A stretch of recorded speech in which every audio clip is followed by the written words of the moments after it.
Alright, the final lesson of Unit 6, Lesson 7, Exponential Decay Functions.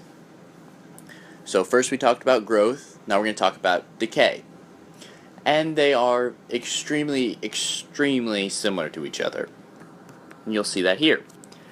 Exponential decay is something decreasing exponentially.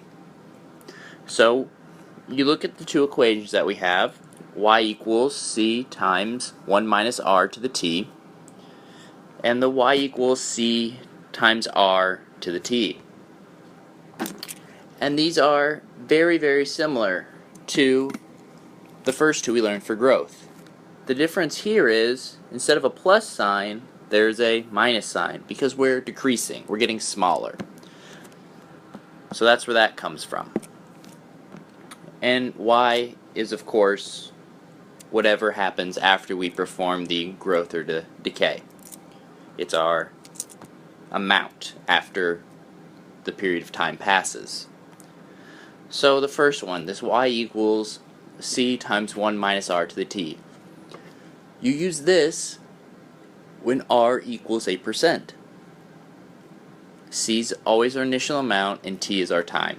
So the first one again is if r equals a percent. The second one, the y equals c times r to the t, is when r is between 0 and 1.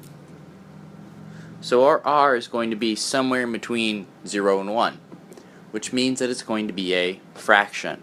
It's going to be 1/2, 1/3, 2/3, something like that. That's when we use the second equation.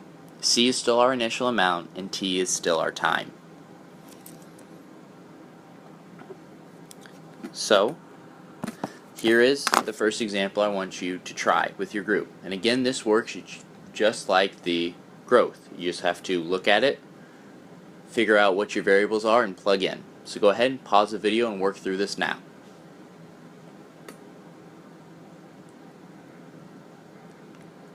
Alright, so we bought a car for $16,000. Cars depreciate, which means they lose value.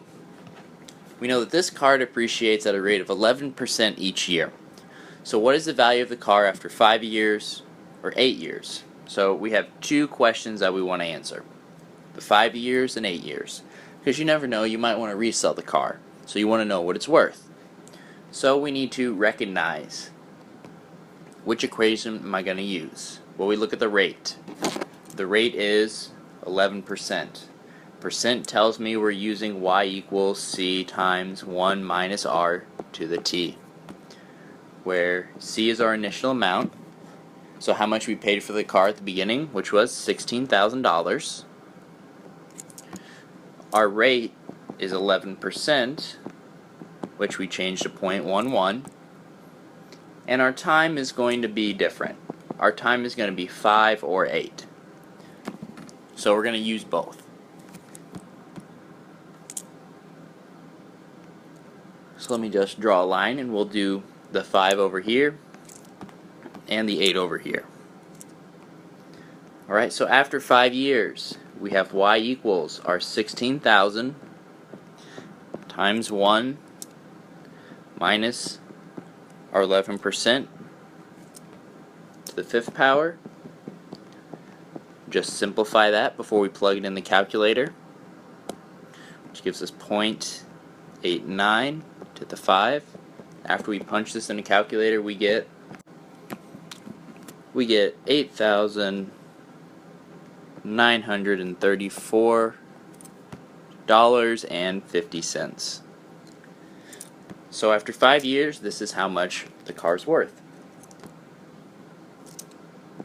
Now let's see how much it'll be worth after 8 years. And to save time on simplifying, we know this is going to be 0.89 to the 8.